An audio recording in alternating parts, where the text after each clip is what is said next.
Incremental routines. This is the 14th section of the Pleasurable Guide to SuperMemo, the Fluency cycle, dedicated to web imports. Now that we have seen the theory, the essence of incremental reading, now we will actually start the flow of incremental reading. And the first step is to import the learning material. Because SuperMemo comes with nothing, no, with the ABC collection, that is close to nothing. And this is the 14th section, meaning once you finish this section, you will be in the half of the collection. There will be 14 other sections to go through. Please don't rush. There's plenty of time, and if you rush, you will just pay the price later. So we'll see here. We'll see how you can import from Chrome and Edge from the web, and some of the features. You can preview the import list, editing. Since you import from the browser, you can automate that when you import, the tabs close on your browser, so you need to do it yourself. The settings, because we can set concepts and some stuff. We'll see how you can remember those settings. Then, introduction to here, there's some difference between SuperMemo 19 and 18, because 19 introduces some stuff, a new importer. So we'll see the PDF, the limitations of the PDF import, then the title, filter, start button, location, concept group. If you remember, in concepts, we have seen how to do the to-do concept. Now we'll see here the relevance of this. That's one example that, hey, why do we do this here, right? Doesn't make much sense. Yeah, it turns out 4 sections later, it makes sense. Then the import locations, we'll see how which are they, the use cases, where to use the child location. Then the priority, once again, hey, we already covered priorities, now we can do that. Some of the new things introduced in 2019, what they call the importability threshold, something quite important. The short-term effects, long-term effects, what will happen if you import like there's no tomorrow, the utility, timeless, quality threshold, so quite in detail here, the rule of thumb, and then some analogy because it becomes abstract for a person who has been using incremental reading for a while. Makes sense, but at day one, since you don't have this, you haven't had this incrementalism to see the how it develops, how it grows, it's hard to understand. For instance, you know a chicken, oh, it starts from the egg, you more or less know what will happen even if you didn't live that yet, right? You can forecast it. In incremental reading, it's not that easy, but the opposite. That's why I try to do analogies, and I have using analogies with tutors, with tutorees, and I pick the ones that usually work the most for most people. Like import like a curator, not like a collector. Then how you can detect duplicates. Yeah, because sometimes you perhaps forgot you imported that 2 years ago, something like that. And how to prevent them. This could be more technical, that it's less appealing. It's more in the hard skills. The soft skills are just at the end. But it's something required. And it's important because it's the first step. So whatever you do in SuperMemo will be superseded of what you import. That's why it's relevant. In case it's not appealing to you, believe me, take it more incremental if it's required. So by the end of the section, you will be able to import whatever you want. And the basics of, I want to use the concept group or the child in this scenario, this other scenario. So depending on the use case, you'll know what to do. And again, there's plenty of more details that are just diminishing returns for the mastery track. Let's start the section. So it's time to introduce the web imports in SuperMemo. Why do we specify web imports? Because there are other kind of imports, XML, QA, and some others. So basically you can import material usually from other apps. But we will focus on importing from the web. This is the difference with SuperMemo 19 and 18.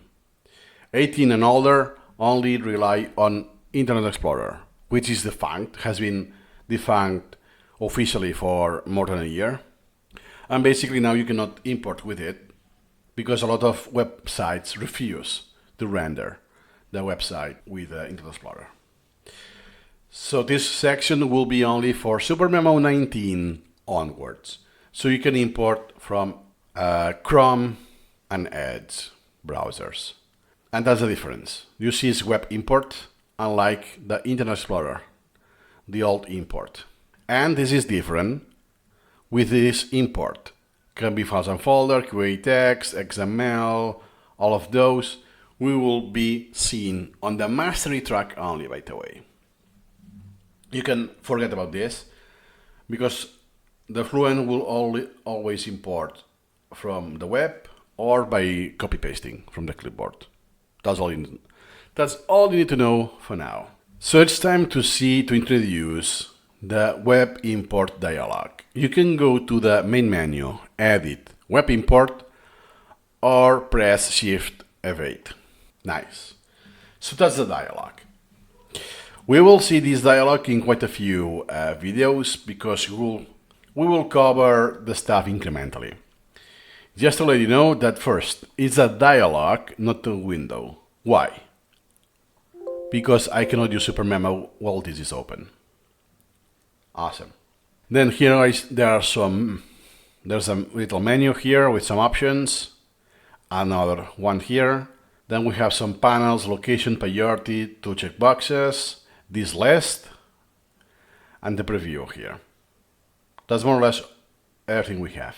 Could be the case that you cannot read this, but at least, do you see that we have the hints activated? So if you hover, dup, or dap, list of documents organized as importable from supported web browsers. This is just the entire table. So some stuff, they don't have the hint, but most of the stuff have the hint. Just so you know that you can scroll this horizontally. It will be more obvious if I do the full range. Yeah, here we go. So remember that you can press Shift F8 and you go to the same place. It pops several times, so it flashes. That's because it's getting information, the tabs, from what you have open. Now I have Chrome. What I could do, so remember, Shift F8. And also remember that the browser that supports, I said Chrome and Edge, but you also have the Internet Explorer. So the web import in SuperMemo 19 also covers the Internet Explorer import, in case you might use it, which is very unlikely from now on. Let's continue with the web import dialog. So basically, what is this list? Is a list of documents recognized as importable from supported web browsers. Which browsers are supported? Chrome, Edge, Internet Explorer. Then which documents are importable in SuperMemo? HTML, plain text, images, JPEG, PNG, GIF, and bitmap. PDF, that is not imported as PDF, as we will see. And I think the audio, you cannot import the audio like this with a web browser. So I think that's pretty much it. That's all that is importable. Okay. Then do you see here the number? This is the number of the tabs open. So now if I go to, so I just opened Edge. Just for the sake of this video, I actually never use Edge myself.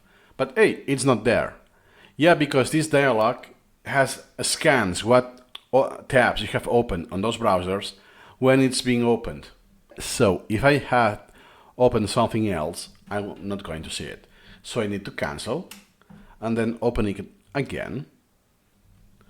And now I see it. And sometimes the order is different, by the way. So this case is Edge, Chrome, Internet Explorer, and web imports was the third. Sometimes then it's the second. So it's no worries about this. Then, Since I click, now what happens? That here I have a text preview. And this, by the way, it's what I use for the course, basically, to keep track of the course. Those are the videos I'm shooting in this very same section. Okay, this is from my channel in YouTube. You can also see a preview of text that is not much meaningful. This is the color of this. And then an image. It just tells you it's an image, okay? In reality, is this. And then wiki. You see already we have seen different browsers and we see different modes. We're going to see the modes later on. But we will focus on this table. We have the text. This is the text preview. But remember, you need to click and then you have it. So the text is text preview and you need to activate it in order to see it. Nice.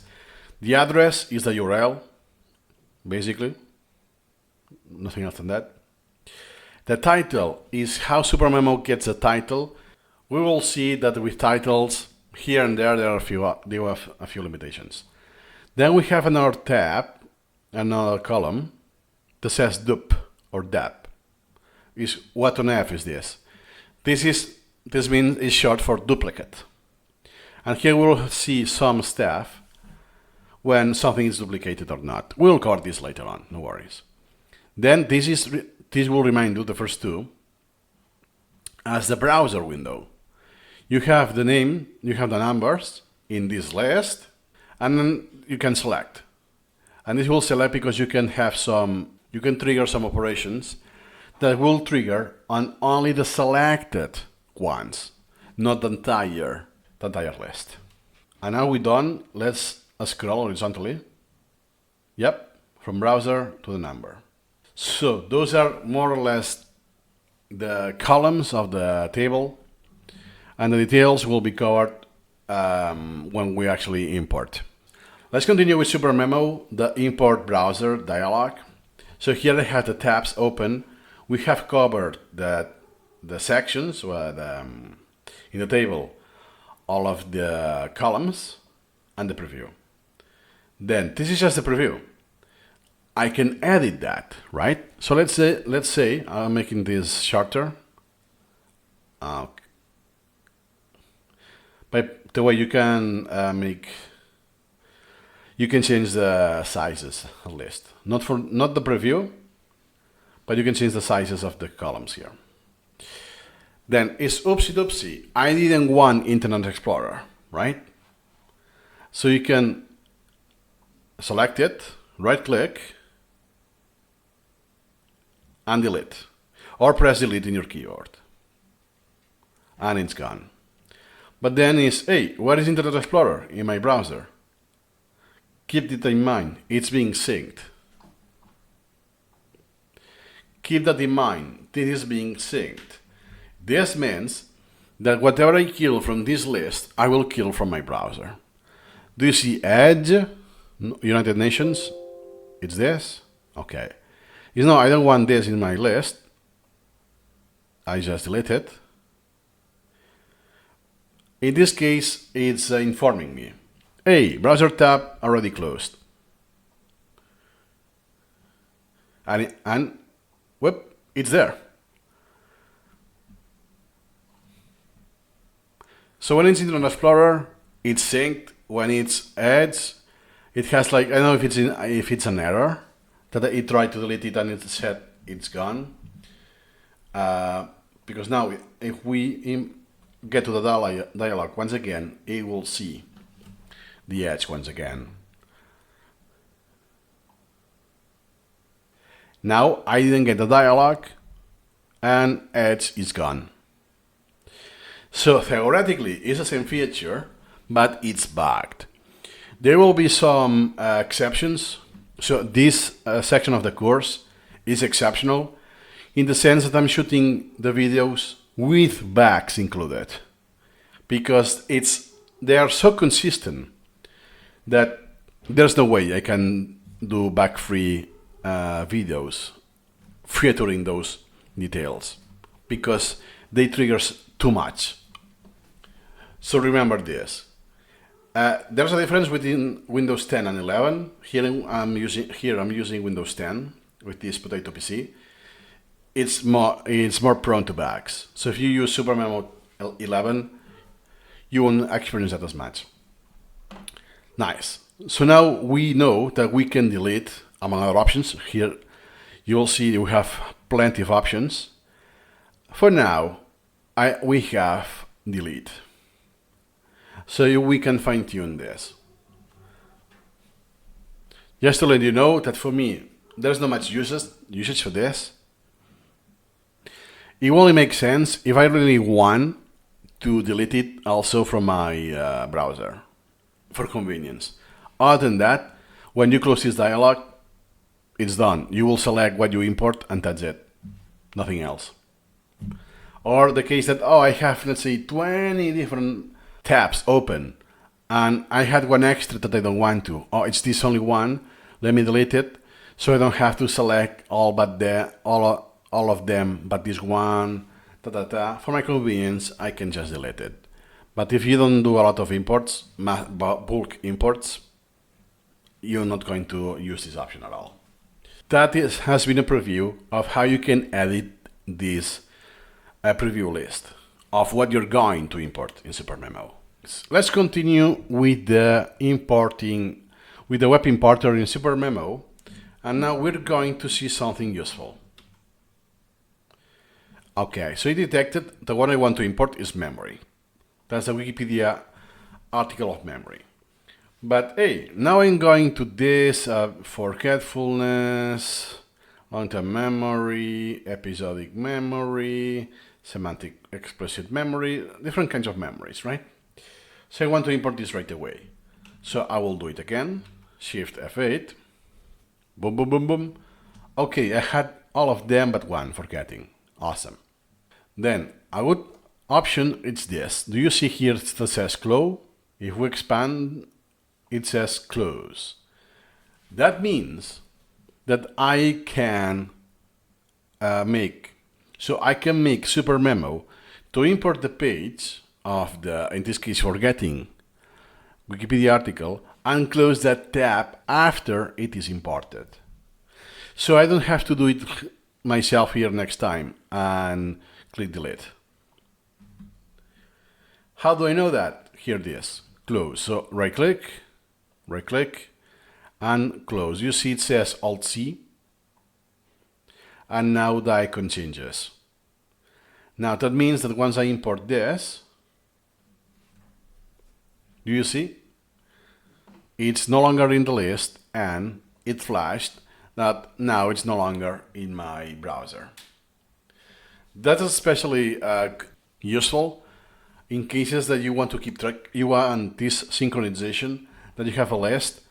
Okay, this is already imported, so I'm not going to read it in my browser, so I can close that down. So next time, well, in SuperMemo 19, you will have the dialog open again. It won't be there. And if you use SuperMemo 18 or older, you will have, next time you open the dialog, it won't be there because it's no longer in your browser to begin with. It works with any browser, by the way. Convenient. Remember, right click and close or Alt-C, meaning that if you are here, let's say in first one, and I press Alt-C, I have the same effect. Good to know. Here's a quick tip for you. Let's say that you manage your flow for importing. So next time you do an import from the web, is every time resets to the same priorities, right? Well, no, I wanted 0.05 and the position 1000. So what I can do is check the box. It's here. Check the box, remember settings. That means that the next time I will summon this window, this dialog. So that means that the next time I will summon this dialog, I will already have this group hook with those priorities and this concept, whatever it is, or the title. So instead of web import, I'm be more specific. It's a Chrome import. So I import for real now. I know they're duplicates. It's just for the sake of the example. Okay, and now I want to import more stuff later on. And hey, what happened here? There's one tiny detail. It memorized the hook, the option in the location, the priority, but hey, why 1.7? Because I used my position, but SuperMemo stores that as a percentage. So this is true now. In a few seconds or minutes, I will have more elements. If I import, I will have more elements. So this already doesn't correlate to the current situation. Unless my collection is so huge, then only the fifth decimal changes, and I need more than 4 elements to change the fourth decimal point. But you know what I mean, right? That what I wanted is a position number 1000, because my collection will be growing, and I don't want the same percentage. Remember this. And then from now on, I want to be lower priority. Let's say like this. Okay, remember settings. But if you click remembering settings, but you don't import, so you cancel, then you go back, it doesn't remember that. So in order to remember the settings, you need to actually trigger the import. Or SuperMemo doesn't update these variables. A few limitations, but it's not a big deal. No worries. It's super convenient for now. Let's say that you started forgetting, and I read, and I have long-term memory, and I see long-term memory.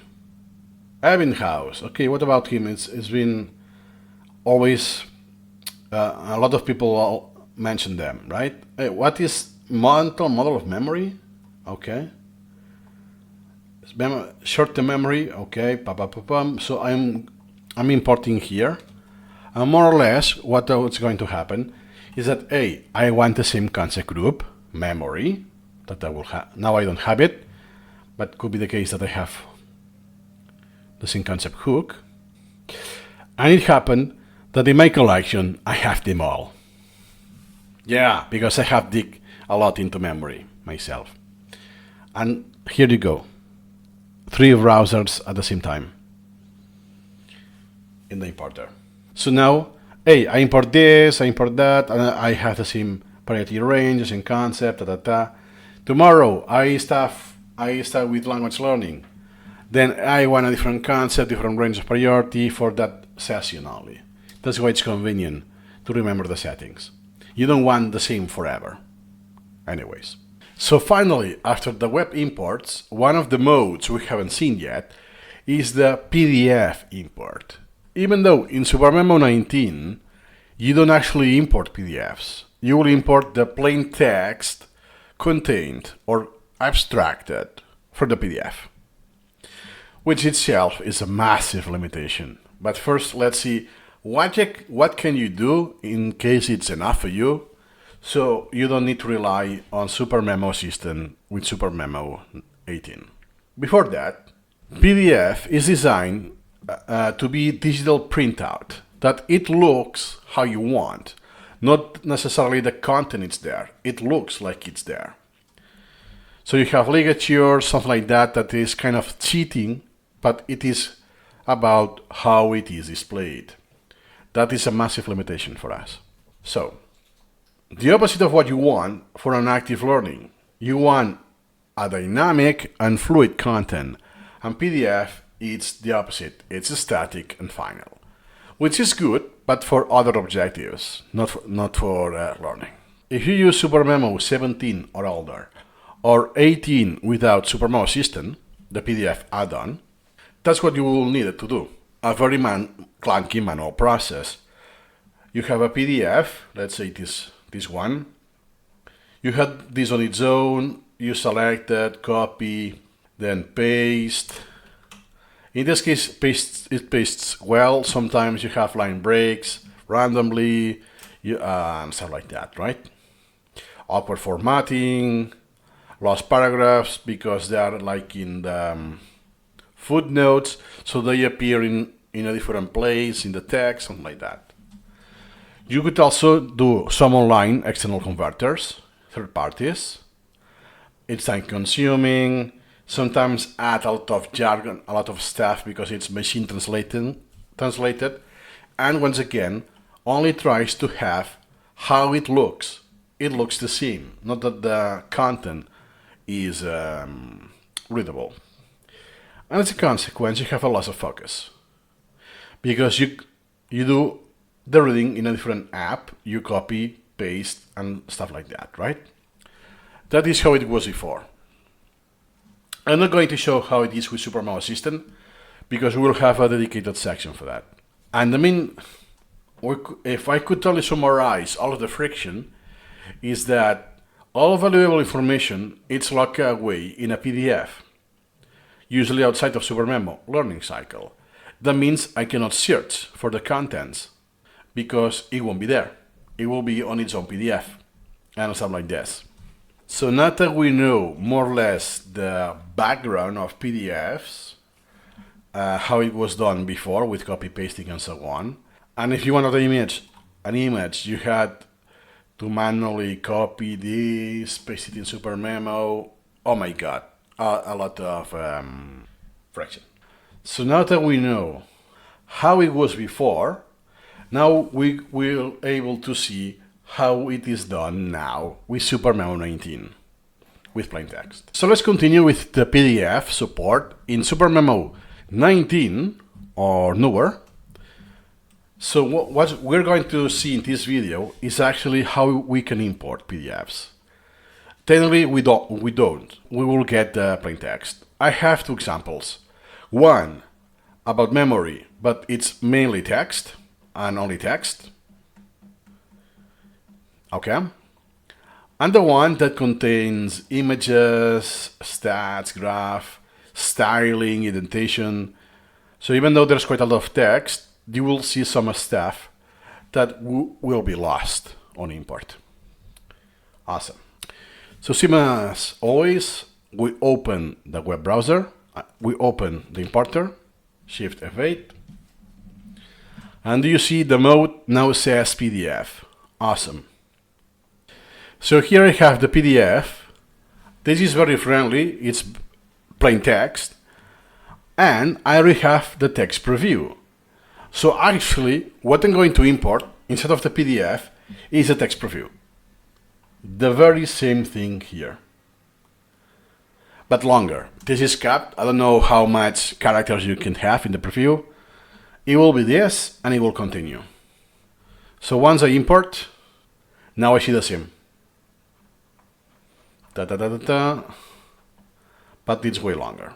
First we see the name, the title, the URL, some with characters, I think they are just control characters, and then 11,155, I don't know what is that, and 100%, I mean, I guess it's the conversion of pages, how much was succeeded, I don't know what is exactly. And then,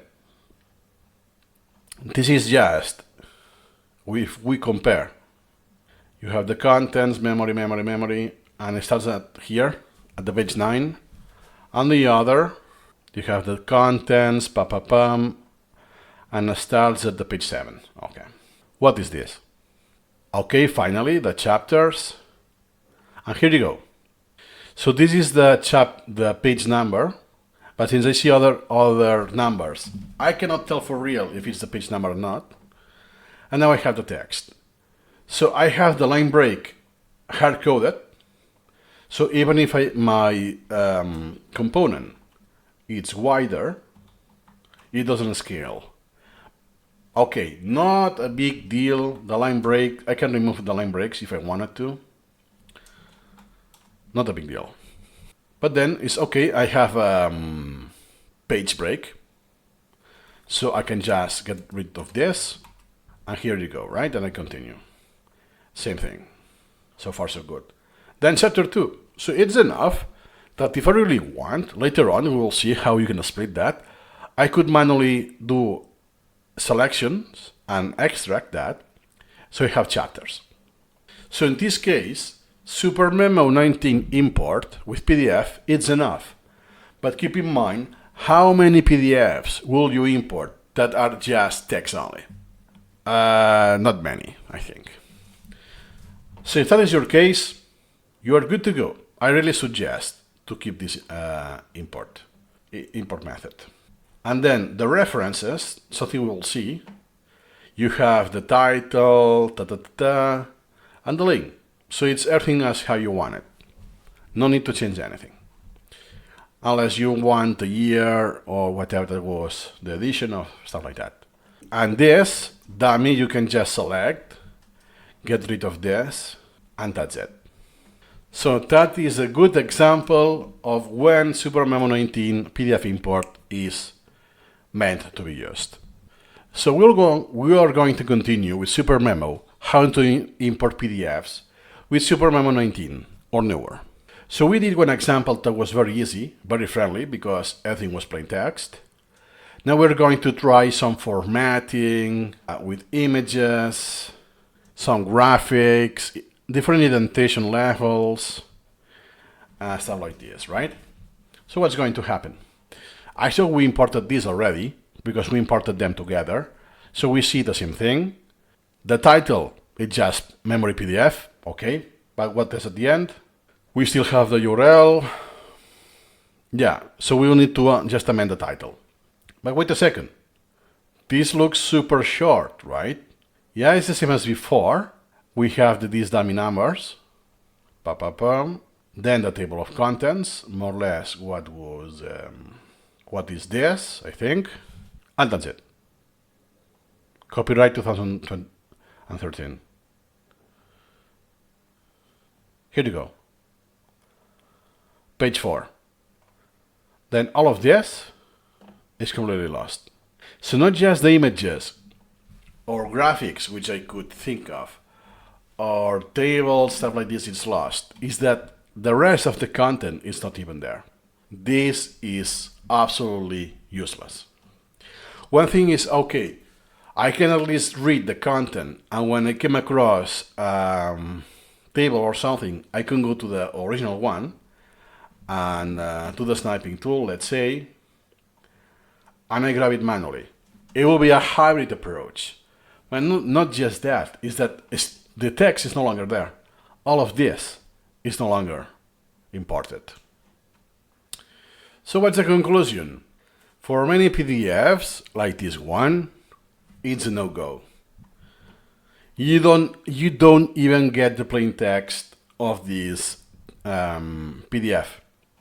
You get just a selection of it, so it is absolutely a no-go. You don't get the content. There's nothing you can do with it. It's just trash. The text, this is just totally dummy. There's nothing I can do with it. So this is a very clear example that only use SuperMemo PDF import if you have text only. No other exception allowed. Then, that you want to read PDFs with SuperMemo, you will need to downgrade to use SuperMemo 18 with SuperMemo Assistant. Or wait for some version of SuperMemo in the future that supports native PDFs. There will be native PDF support in the future. I don't know. But at the time of the recording, there's zero support. Now it's time to cover what's called the import modes. So in the import dialog, the web import dialog, Shift F8, now I have more or less one of each. Do you see? HTML, okay. Wiki, for Wikipedia. An image, it's a plain image, you see an image altogether without the website. SMT, that is SuperMemopedia. And if now I press F1 to go to Help SuperMemo, and I go to Guru, now you'll notice that those are specialized. I did this on purpose. So this is SuperMemopedia SMP, this is the Help SuperMemo, and this is the Guru SuperMemo. Oh my god, it's extremely specialized. That is built in, meaning the SuperMemo has some code that stripes the some HTML code and stuff like this, so it's safer. Because there were some bugs, the PNG thumbnails didn't work, stuff like this. So this is built in to solve this. It's also making the assumption that a SuperMemo user is likely to install stuff from SuperMemo websites, the Guru, the Help, SuperMemopedia, and so on. The wiki is Wikipedia. Then YouTube videos, it's YouTube, here you go. In the preview, obviously you're not going to see the video, but it's just a trailer of Alice in Borderline Season 3 for Netflix. And the image will only say image, Wikipedia, and so on. There are still more modes, by the way. You can make a selection like this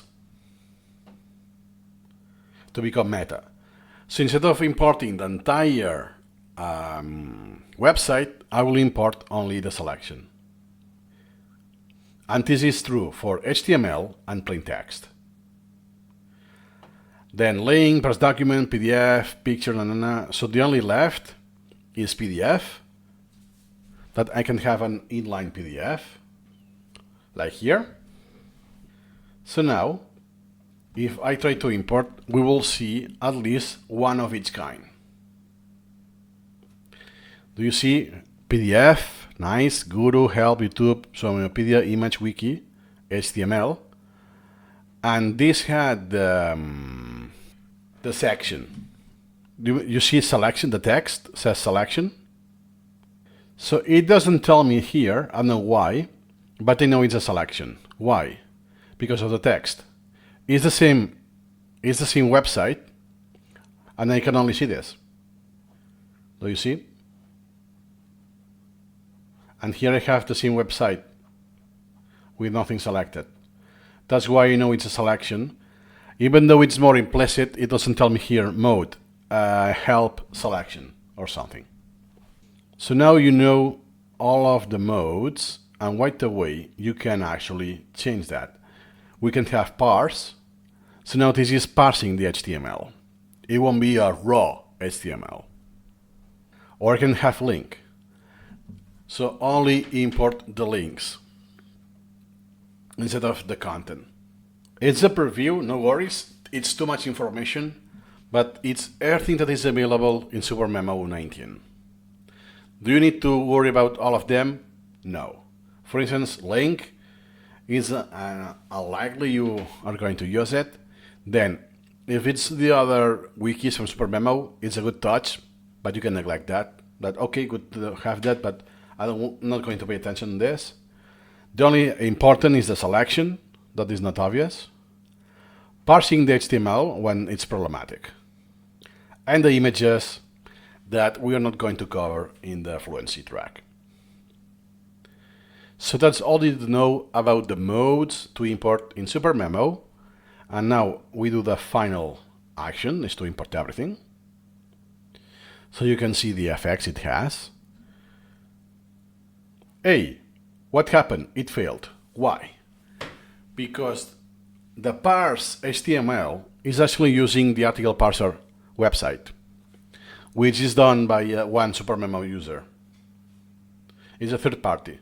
And this website, the article parser, is actually using one of the libraries, implementing this through a website, which is convenient, stripes a lot of noise, but sometimes deletes too much stuff. That's why I don't use it myself. It's not the website, it's the tool that is using the article parser.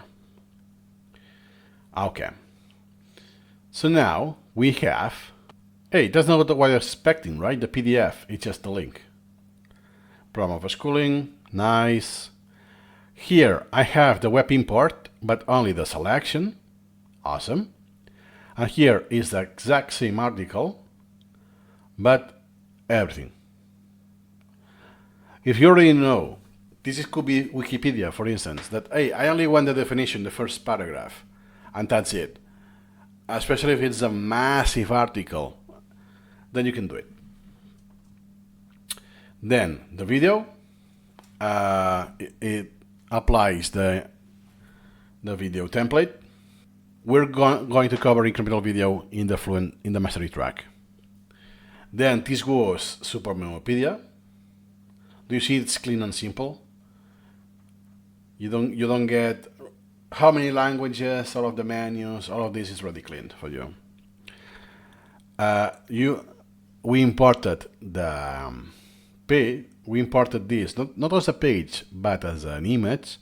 That's why it's already in the image component and has a name already. And then you have the metadata. The flows for that were not going to be covered in the Fluency. And the article from Wikipedia. I want to share with you the limitations of the web import. So I already imported. So what I have in the browser, I have 3 links. Okay. So I have a regular Google query. That's the monitor I use. It's my second monitor. Okay. Then I have Notion. Basically, this is what I use to keep track of the course, and YouTube, my channel, basically. Okay. Then, if I import those, I already did for quickness because they struggle a little. What happens? In YouTube, you see the channel dashboard, and it's my YouTube channel. It is seen as I was not logged in. And it's even, on top of that, it's in Spanish, because my region is Spain. It gets by default the Spanish version, which I never use myself.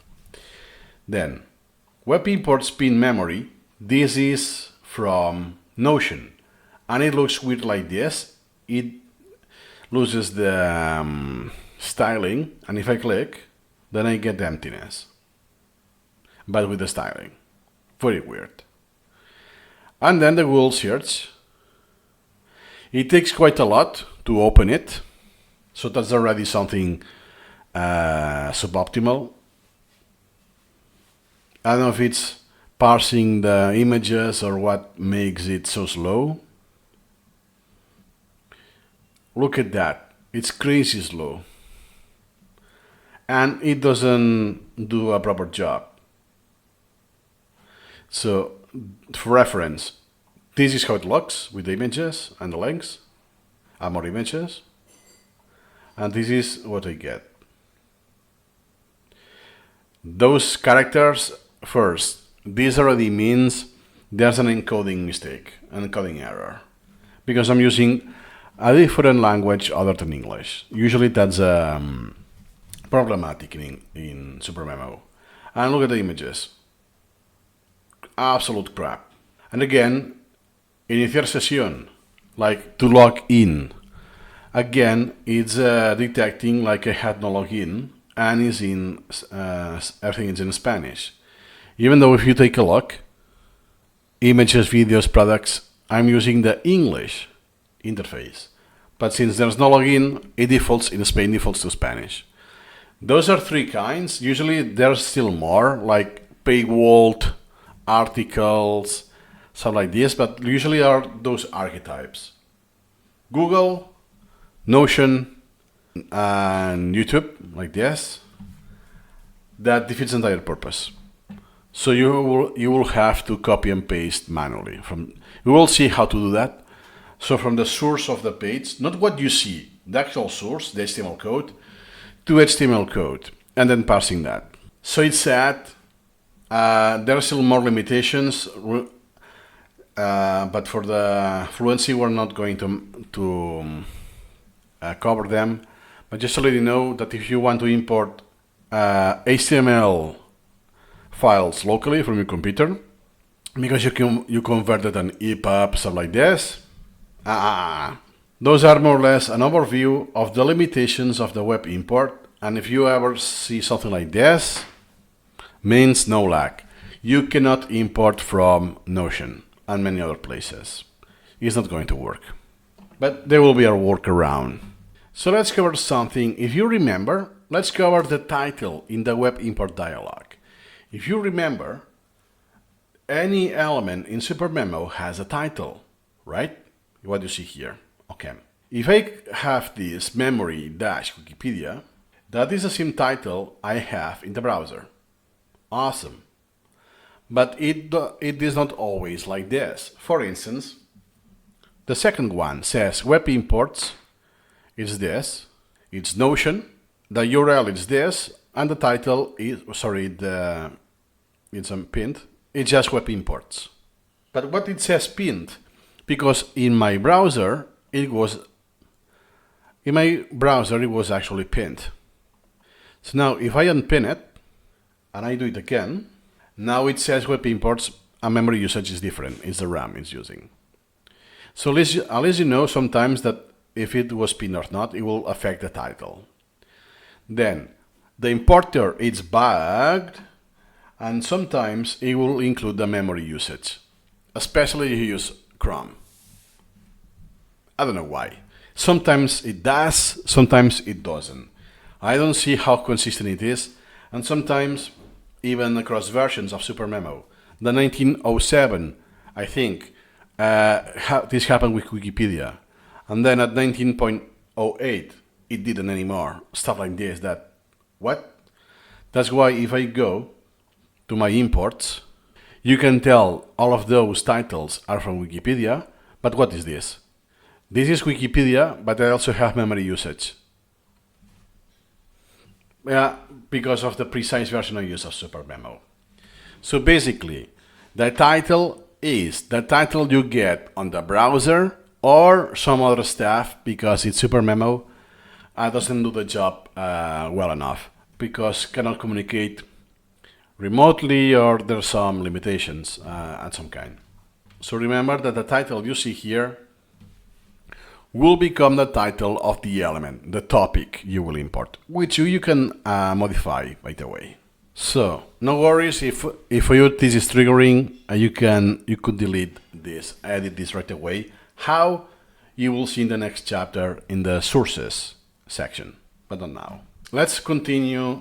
There's still more, oh my god, about the web importer in SuperMemo. Now it's time for the filters.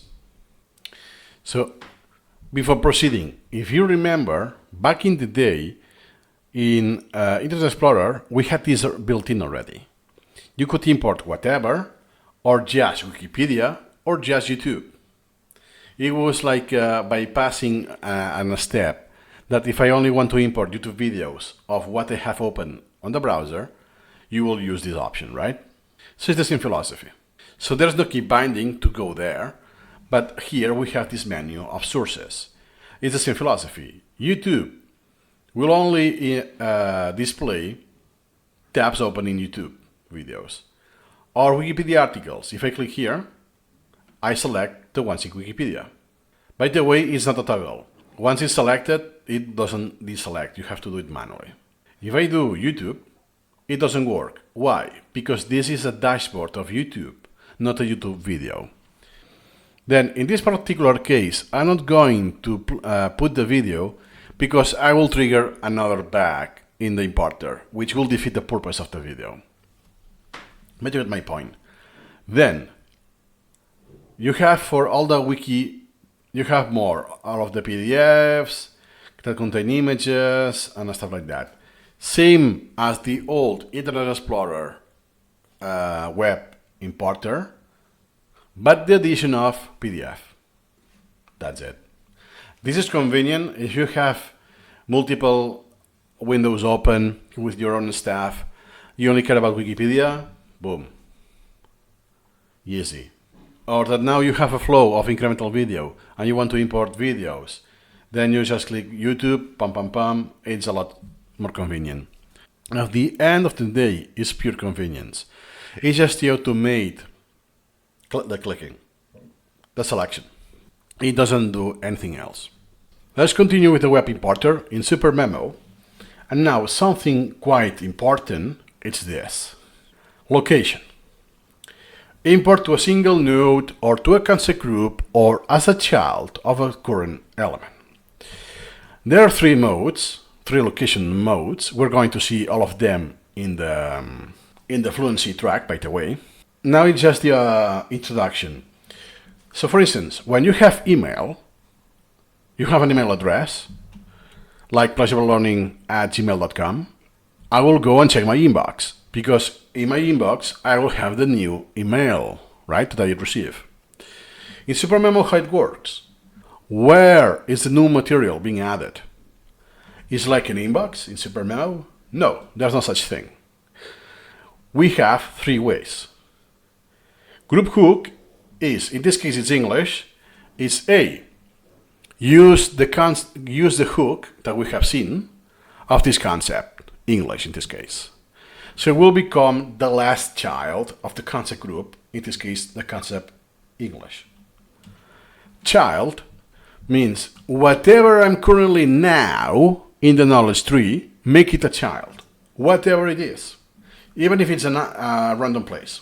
A new node is, create a new folder, and this will become a child. So what I import, it won't be a node itself, will be a child of a new node that we will be creating. And this can be in the same concept group if you want. I'm not going to go into specifics. I just want to make the emphasis now that what you import can be at any place in SuperMemo. You can have, for instance, a to-do concept or imports like I do. For instance, I use the year because I exceed the maximum number of children. So what I import, it will be here by default if I don't know where to put it.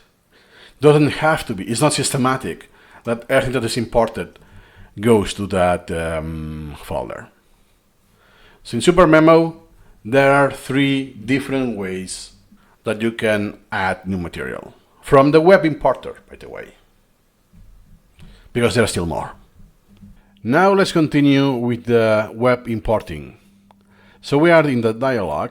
By default, you have the title, web import, and the concept. The concept group that you can set in this dialog, but it defaults to the current collection active concept, which is to do. So by default, SuperMemo expects to use the same, but I can say no, use my root instead, but I'm not changing my concept, my collection active concept. Now that means that whatever I select, let's say this, the Notion, it's my Notion page for this section of the course, by the way, I'll be using what? I will be setting the concept to root, and that's it. Because we will see location what's doing. It's not what you will think. And for instance, just to make my point, I will do it now. Okay. Do you see we still have the dialog? This is different from the older importer, that the dialog is gone. And then I can continue. It's no, now let me import this one, to a different concept, and so on. Okay. Do I have memory? No, I don't.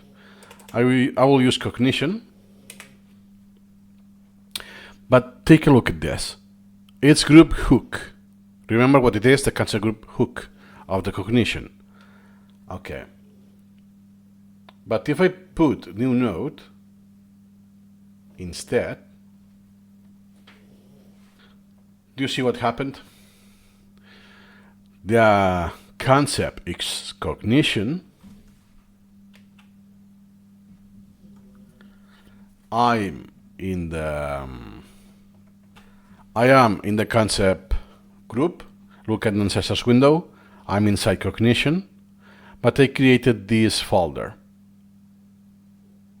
But here's the article, and it looks like this. This is in Wikipedia.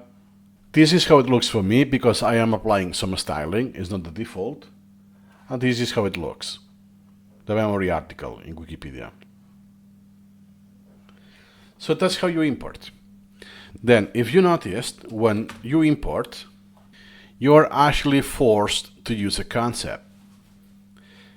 That's why when you create the collection, you have one concept that is the root element, and that will be the one used if you don't create concepts.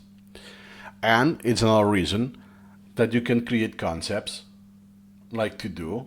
Like, I don't know what to choose. Let me choose that instead of the root, because the root will become too messy too quickly. And not just this. Look at this, create concept. We haven't tackled this when we got different ways to create concepts. It's yet another way you can do it. Nice. It's already too much information, by the way. Let's tackle this incrementally. This is how you import an article in SuperMemo. Shift F8, you click the one you want, the checkbox, and click on import. Even if you neglect everything else, you will still import. Easy. What's not that easy are all of the miscellaneous things we're seeing. We're going to see the import dialog and the relevance of the concept. So let's say that now I already imported memory. Awesome. But I'm not going, so this is my starting point. What I'm pursuing is actually forgetfulness, right? Why do we forget? How to apply this in SuperMemo and all of this, right? I want this theory. Awesome. So then I go to SuperMemo, Shift F8 to import it. Now I don't have it. It's genuine, it's not the duplicate. So in my genuine collection, it's not even there. Awesome. And then it's, okay, which concept do I choose? Do I have memory? No. I have cognition, but is cognition the right place for forgetting? So what I will do is leave to do, and the location will be group hook. So I use the hook of the concept that, let's say everything else stays the same. I will be there, forgetting. Then when this pops next day and so on, is A. Let me start reading. It's a brand loss of modification of information, and then is A. Let me put this. It's memory. Hey, you know what? Let me create a concept memory, or if I already have it, let me move it to the memory concept group. Or it could be the case that no, is distinct on itself, because you can have queue-dependent forgetting. You can induce forgetting by recalling. What? So then I can say, hey, you know what? Now forgetting will become a concept. So as we have seen in the previous section, I can do Ctrl-K, I make it the concept, and it will be what? A concept called forgetting distinct from the one of memory. But if in the case, I already knew that, so I will delete now the import, is no. In this case, I already know that forgetting is a big thing. I went there with a hyperlink or whatever. So what I'm going to do is, I don't care about the concept group here. I will click here, create concept. Can only be created when adding new import mode? Yes. You need new node. Remember that the node is just an extra folder. And I click, check the box, create concept. Then forgetting, upon import, even though it goes in the to-do, I created the concept. But hey, that's not what I actually expected, right? Because you may have expected that the forgetting was the concept. No, it's the node that becomes the concept and has this automatic forgetting Wikipedia. It's the context we used and the timestamp. This is the time I'm recording this video. So what I will need is to change this to forgetting, rename it. And what about the concept registry member? Same thing. It's I will need to rename it here as well, forgetting. That's why this way to create concepts was not tackled, because it's not that useful. And yet again, I have to check the boxes and check the templates for priority, Way too many steps. It's actually worse. It's easier if you do it the other way around. But at least you have the flow. Let me decide the to-do. Now this is forgetting. Doesn't have to be a child of to-do. I can move it. And you know what? It will be can be inside, nested below cognition, or on its own. So in the first level of hierarchy. And now I will keep importing more stuff under the forgetting concept. So in this video, we have seen, because there's no good solution or best solution. Depends on the case. And if the case is not, you don't have enough information, you cannot take the best decision. That's why you can import with a to-do concept or whatever, and then apply a different concept later on, after a few months, weeks or so, or create a concept right away if you already know. You can already make the decision. Hey, this is an import, already deserves the concept, let me do it right away. Even though you need then to customize the name, the checkboxes, and all of this, regardless. Good choice. So now you know the checkbox and the locations. Well, group hook and new node. You have seen both two. There's a still child that we'll tackle later on. What you're going to see in the import dialog in SuperMemo, the location of child is the last one.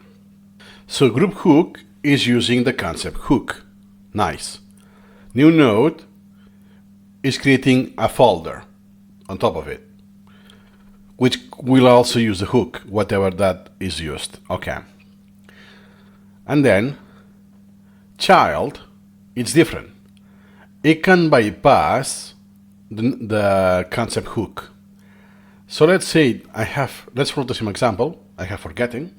Power function is, I know this is related to math and so on, but hey, I don't want to have this on the math or in a math concept or statistics and so on. Sorry, it's exponentiation, the article. Okay.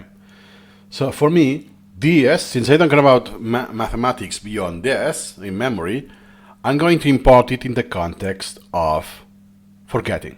Therefore, since I'm already there, I could be in some other place. I'm in forgetting. Then I import the dialog, Shift Ctrl F8, and I will import it as a child, regardless of the concept. Now it's slower because it's very large and contains a lot of formulas. So it's especially slow. It failed. Okay, let's try again. Okay, so I cannot get it to work. One of the limitations of the web importer. This is too large, so SuperMemo struggles with this. But what I'm going to do is make a dummy, but the point is the same. That I know that the forgetting is exponential. I care about exponentiation only for the forgetting. Then I'm going to import this article instead because it's a lot tinier.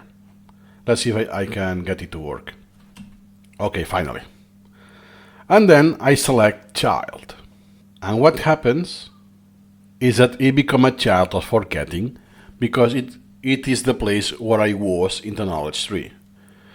In this case, the concept is to do. It's the same. But the concept could be something unrelated, like, I don't know, sleep. And if I do child, I will create now a duplicate. Do you see? Now it becomes a child of itself. So, why? Because I added this, and open import, it becomes selected. So if I want at the same place, I will need to click forgetting once again. Or I can just move it. Okay.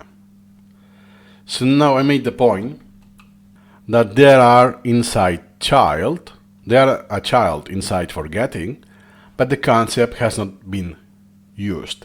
That's why it says no group. In both, says no group. Even though one was to do and the other was asleep, it just is ignored. When this can be useful in cases like that I only care in this context because exponential, it's super long article. I will only read and learn what is required to understand the forgetting, that is exponential, which it will be a very small subset. And I don't need to create a concept of mathematics, or if I have it, it will be a different place. It is, in this context, once it's done, boom. A use case. But remember that now what happens is that this is not, strictly speaking, is not part of the what, of the concept group, because the concept group is forgetting.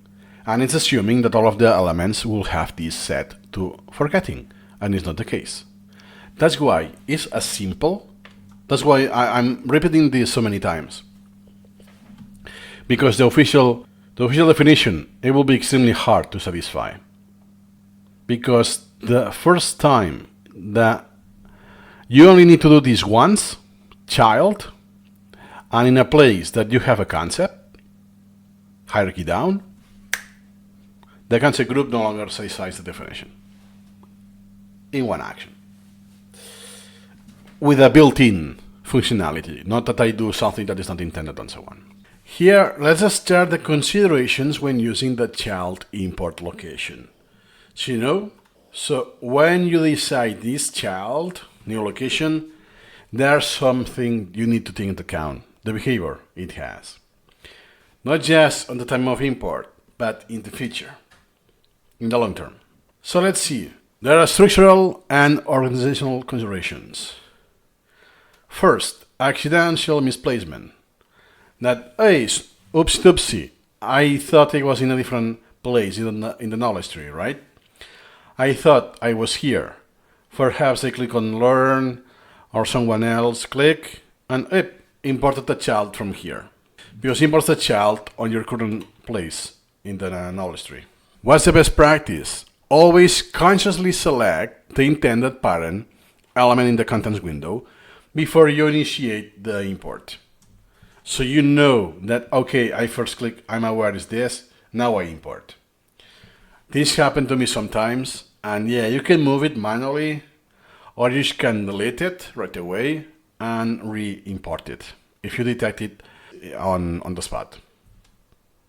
And if no, next time this pops on your repetition, you will just use a different concept group. With the hook, it will go to the concept group. Next is creating overly deep hierarchies.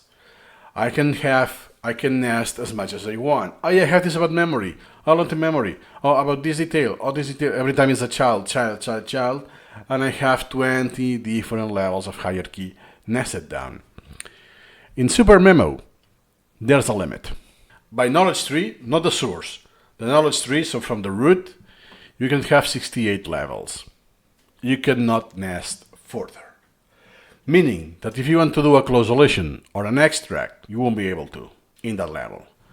In SuperMemo 19, this is increased to a few hundred, so it's very unlikely you nest more than 200 times, but just to let you know that there's a limit. But that even though there's no hard limit, the hard limit is it's unlikely to be hit, it's not a good practice to nest this deep in the hierarchy. What's the best practice? Aim to group related children under a single parent rather than creating long chains. If it's one off, two off, or very likely a few off, no big deal. But it's been 20 already, and there's a pattern, perhaps you want to group them together instead. Then periodically take time to reflect your tree, moving elements to create a more balanced structure. This is only done when you have a super deep level of hierarchy. If you don't reach this level, nothing to take. It's not the best practice, but doesn't require any change, any attention. Next, inflexibility of single parentage. This is a dilemma, right? Because sometimes the information is cross-disciplinary. Like the example I used in my channel was memory with autism, the autistic spectrum. Where do I put this? As a child of memory or as a child of the autistic concept, autistic spectrum concept, right? I have to choose one, right? So a strict parent-child hierarchy forces you to choose one primary location, which might feel limiting. What is the best practice? Use the parent-child relationship when it's the most direct logical connection. For secondary connections, you can have hyperlinks or link other concepts instead.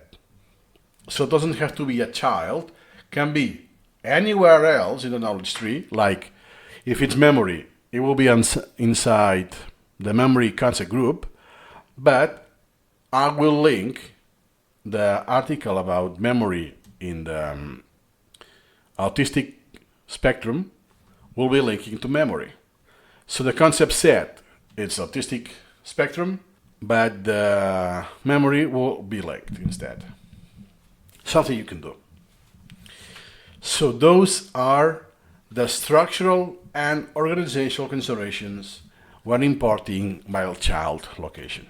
Here are some workflow considerations when importing using the web import with the child location. Exactly, when you select child here. Okay. Then, is child the right choice?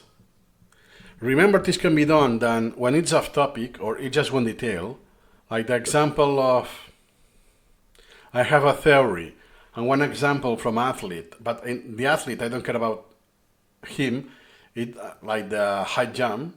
Oh yeah, he changed the technique forever and after that. Hey, this leads to this algorithm, but I don't care about the athlete at all.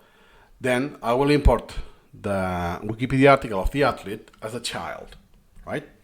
Because I don't need to create the concept for athletics or sports, things like that.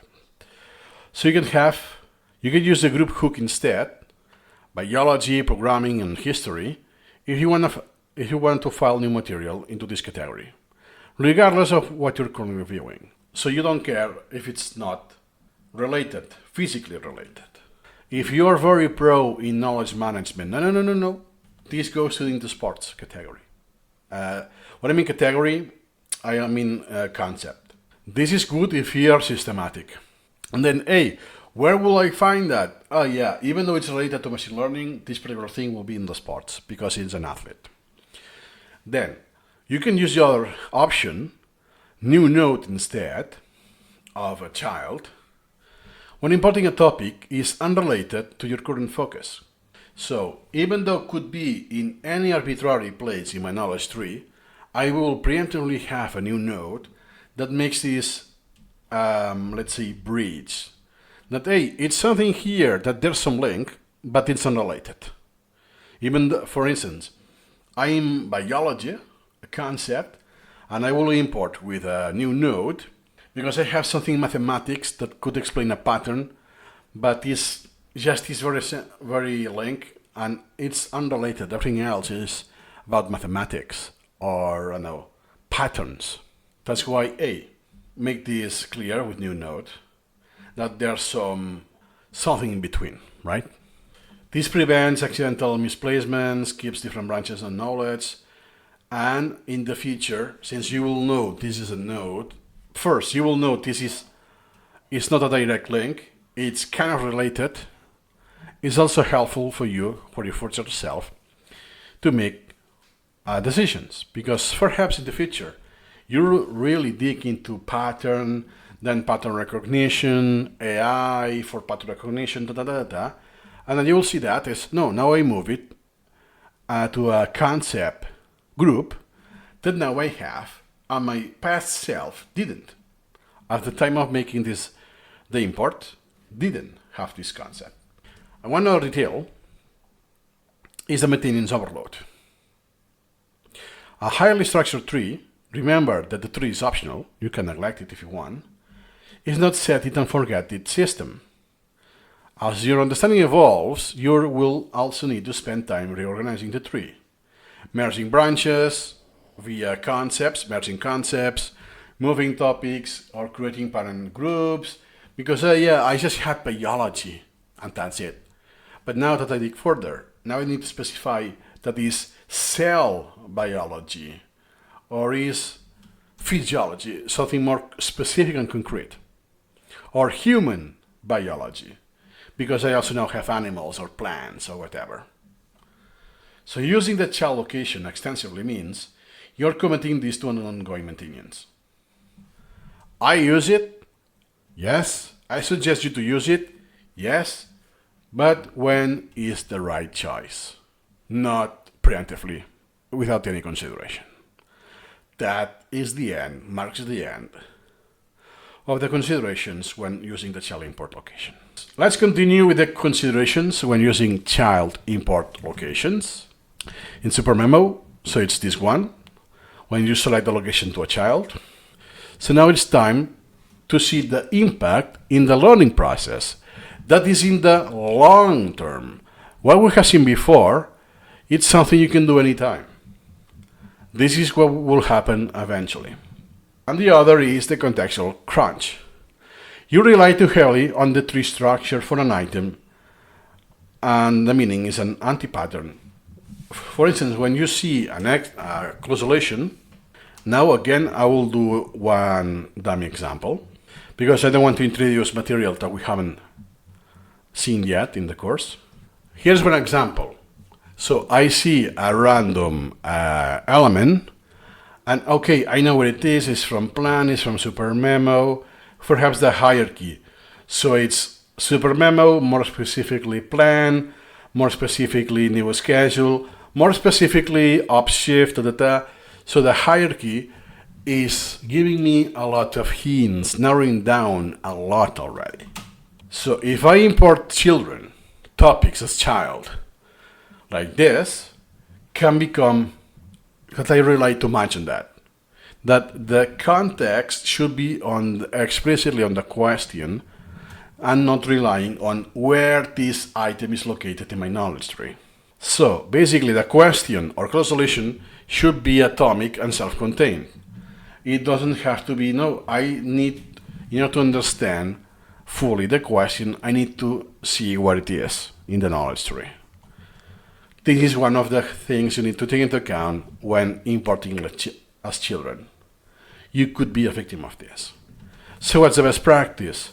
After creating extracts or close relations from a child element, review them to ensure they are standalone. Doesn't have to be right away, perhaps on the first repetition as item format. And then when you identify this, you will edit them to include the necessary context. That what was or how this works is what do you mean by this or by it, right?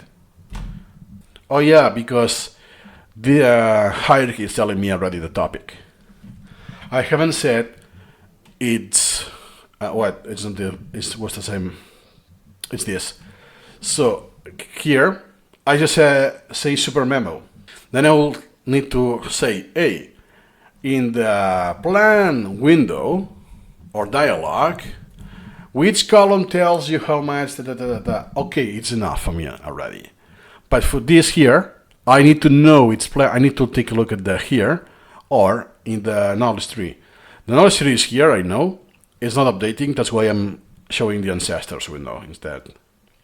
And it's what you will be using usually, the ancestors window during the repetitions, not the knowledge tree.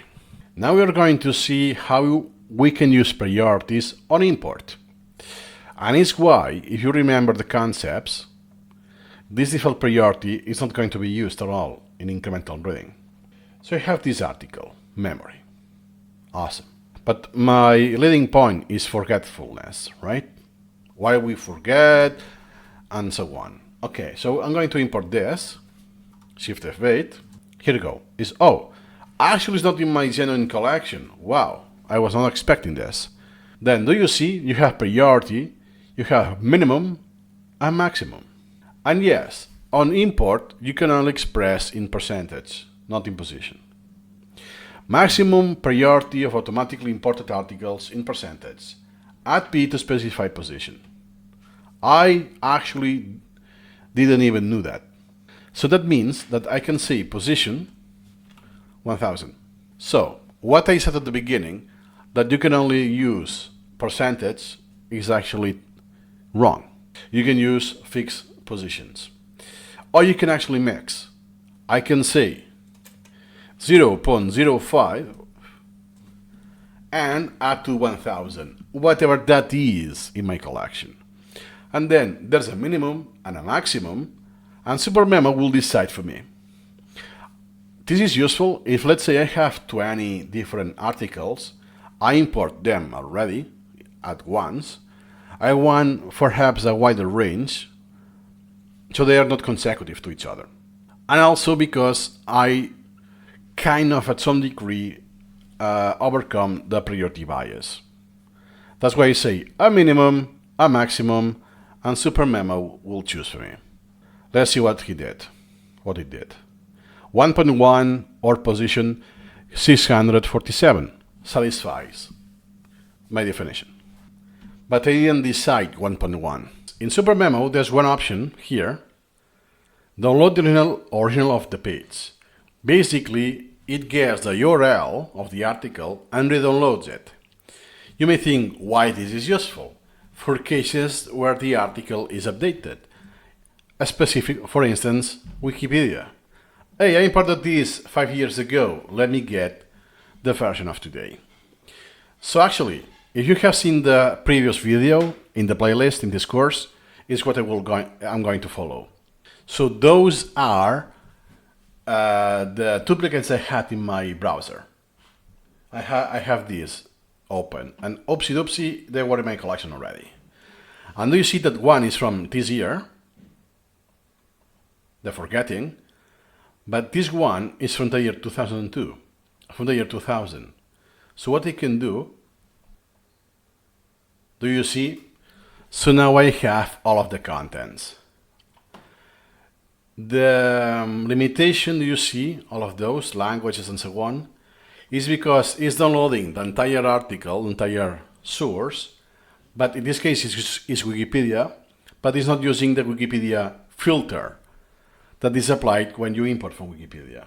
It's not a big deal. You will just delete all of those, no worries. More or less like this. But now I have, once again, the full article. This is useful for articles that have changed dramatically. Or it was a step, you did something, you have some closulations. Let me see my case. Yeah, it's a good case, right? That, I only did one closolation.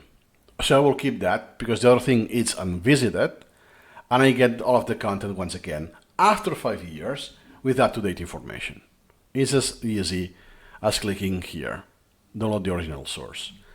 The only difference is that from now on, there's a discrepancy because I did this in 2025, today, but the date still says the original one. So if you really want, what I suggest is to modify this date or to add a comment that, hey, this was re-imported in this date. I'm not going to do it here because we haven't seen how to do that. We're going to see it in the upcoming section with sources. There will be a video just for that. Well, for the dates, basically. Super convenient option. And what could happen, not in Wikipedia, but in some blogs, that the blog is no longer there, or the website is no longer there. It's no longer there, so therefore, you cannot retrieve the original. So keep in mind, if it's not in the original place, there's nothing you can download. Let's introduce what I call the importability threshold in SuperMemo. That's something I already shared based on my usage, but in this video it will be more consistent with the course. Basically, the importability threshold is deciding when to import new material in SuperMemo. Is this enough to be imported or not? Basically, it's a personal tipping point. So what is for you can be different from me. For me, it could be enough to import it, not for you, and the other way around. So you decide based on some criteria that we will see in this video. It's a cost-benefit analysis at the end of the day. It is a potential knowledge gain worth the time and effort to process and review it. And not just that, to have it in my collection because, among other things, will have some short-term effects and long-term effects that we will see. This threshold, the importability threshold, is not fixed and can change based on your goal, your knowledge. So the more, let's say, the more knowledge you gain in a specific area, the importability threshold can increase, stuff like that. Or available time, that, now I have a new job, or I become a parent, so I have a lot less time, so the threshold will be a lot more strict from now on. And remember the golden nugget of William James. The art of being wise is the art of knowing what to overlook. The person who imports everything indiscriminately, oh, that may be something I may care in the future. That's not something good. You don't want to do that. And knowing what to overlook, it is a skill. Okay, so let's continue with the pros of importing. You build a knowledge tree. You have a vast exposure and range of material. Oh yeah, I have seen that in Twitter or in Discord. Oh yeah, back then I didn't realize the importance of that thing. Now I do, and oh, now I have to retrieve it. I don't see it even if I search. I have to consume my time. Oh, and in order to avoid that, let me just import it preemptively, right? Then context is king. You want to have the entire article.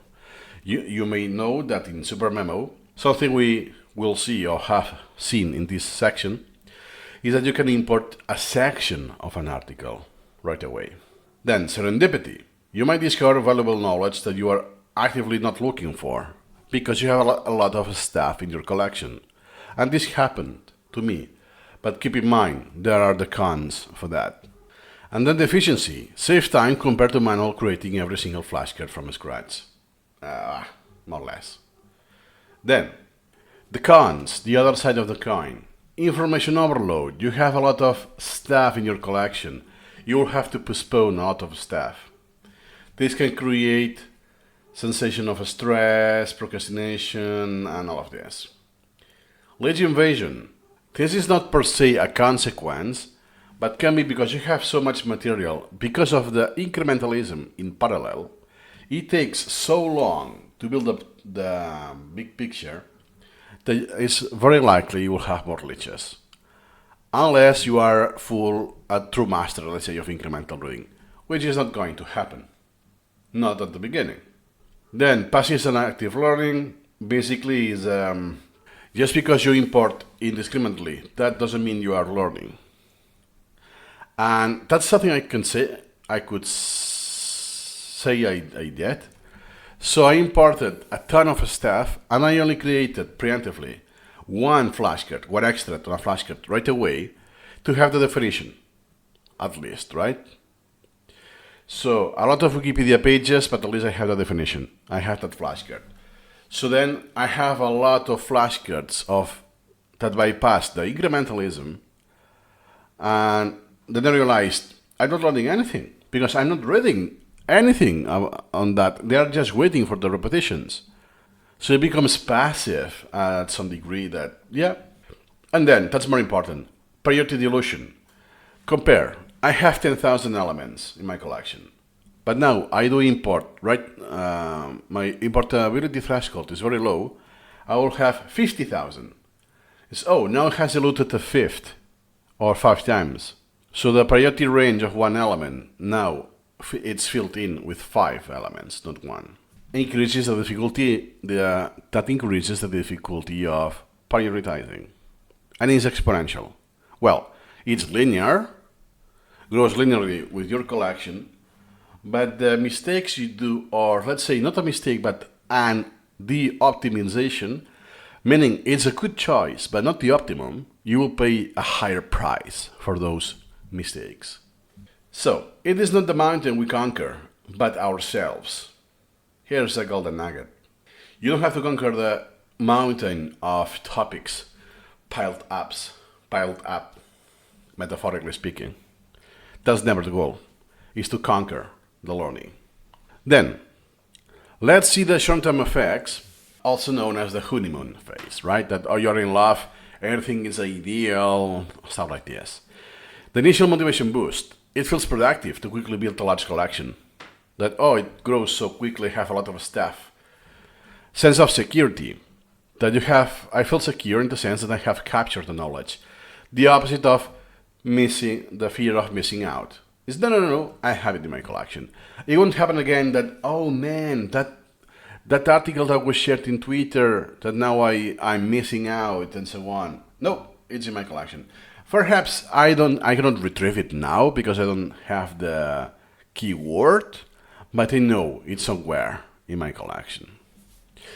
Then, immediate backlog. Your understanding queue grows instantly, which can be daunting, but it's short term. And the minimal immediate learning, because you have so much stuff that you only do one repetition or none. Then, long-term effects, the day of the reckoning. After a while, that doesn't mean next year. Depends how much you import and how consistently you import. In my case, I went super crazy. I remember I imported 15,000 pages of Longman dictionary manually, one by one. Oh my god. I don't know how thousands Wikipedia articles in just a few months. Super crazy. Versus later on that I imported 100, 200 in 3 months. Compare. So, high repetition load, a large collection, not just a large collection that has been built quickly leads to a heavy daily review. It's not the same that, hey, I have 50,000, right? In my case, I have about 50,000 memorized elements. Okay.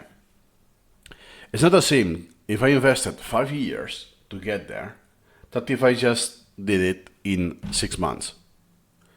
My collection has grown dramatically quicker, but the time I invested is not the same. Therefore, the heavy load is a lot larger and sustainable.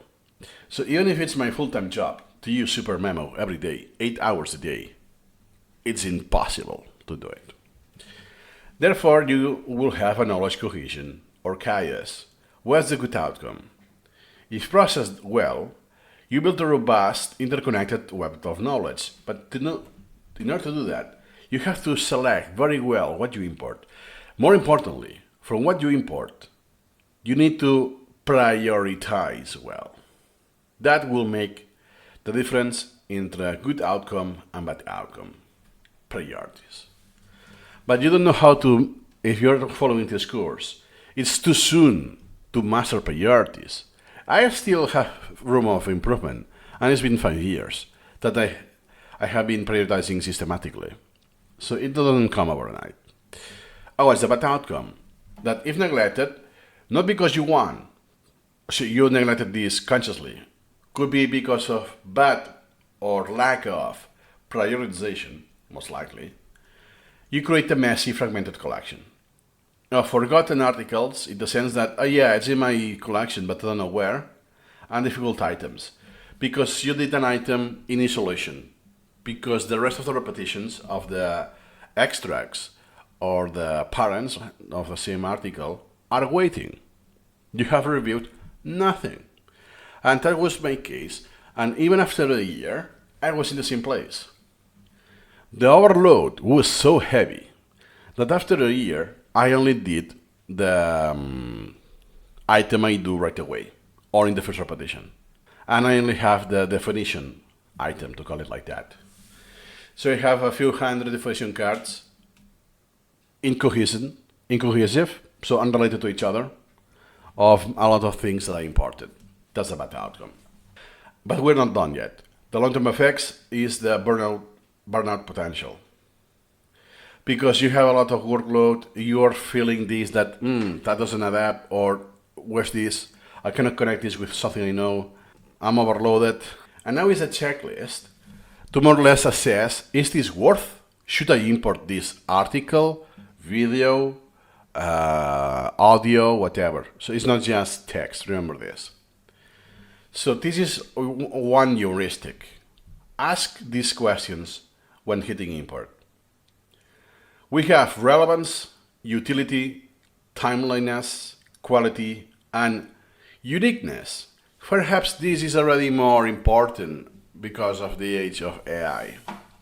So let's go one by one. Relevance.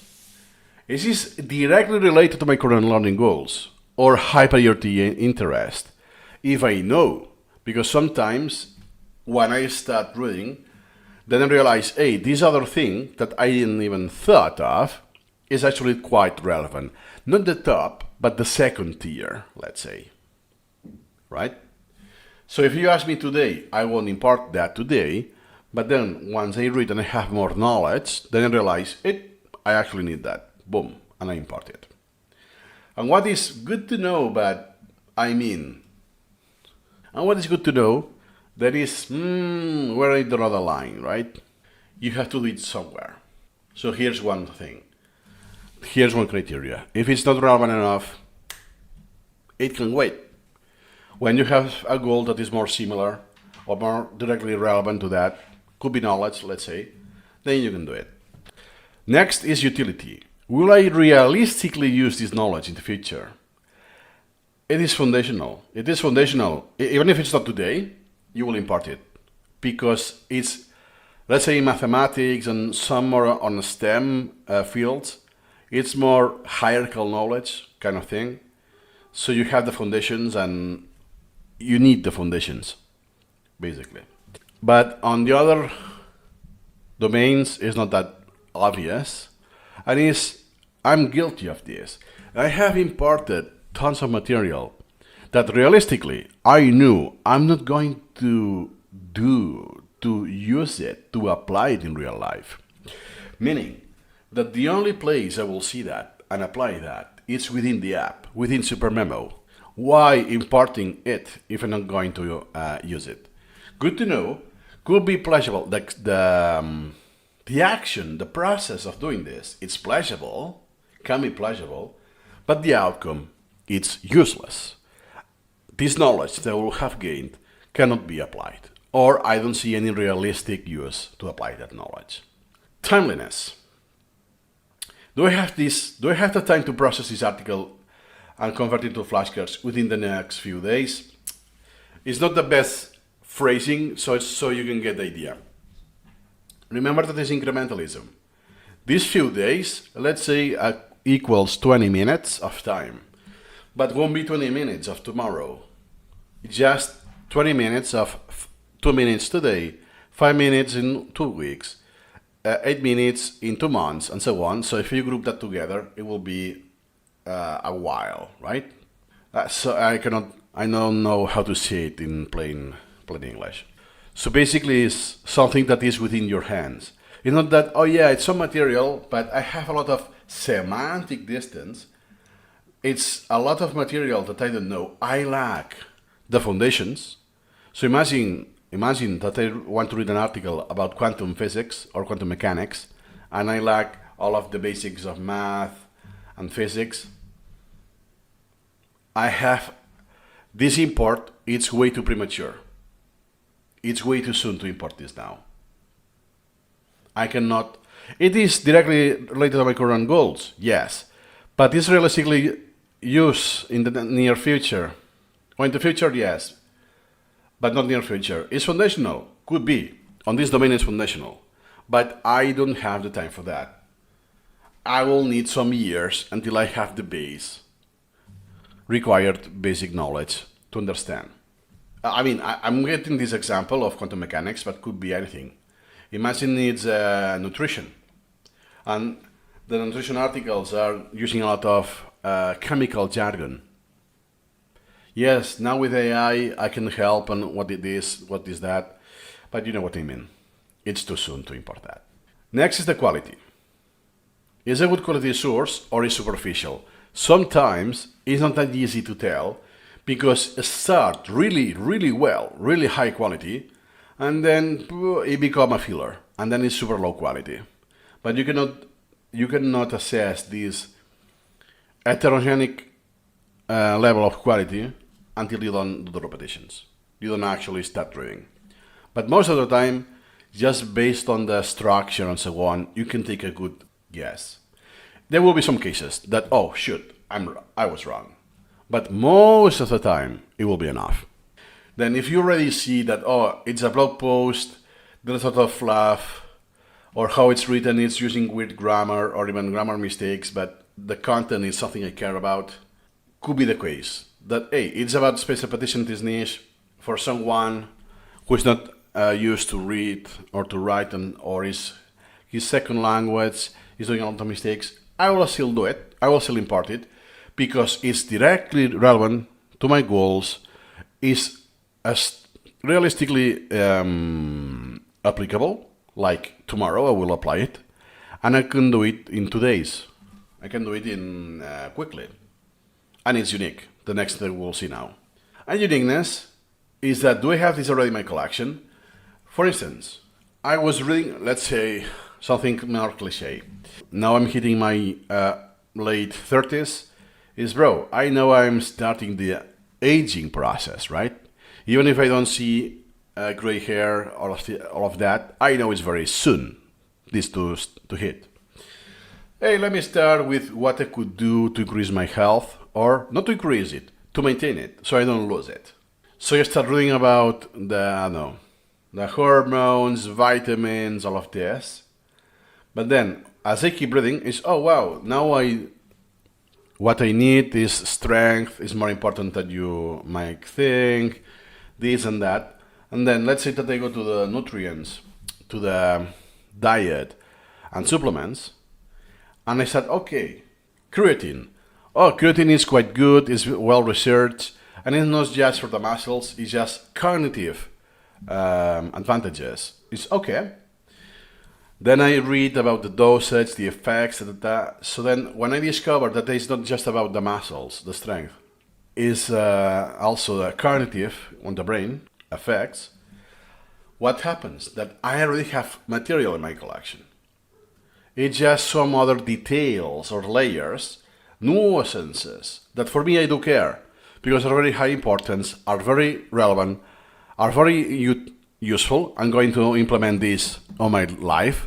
I will make changes in my schedule, diet, and so on. I will do this next day, so in a few days, and can be really high quality. So it's, of course. But later on, there will be diminishing returns. First, I haven't processed everything in my collection about creatine just yet.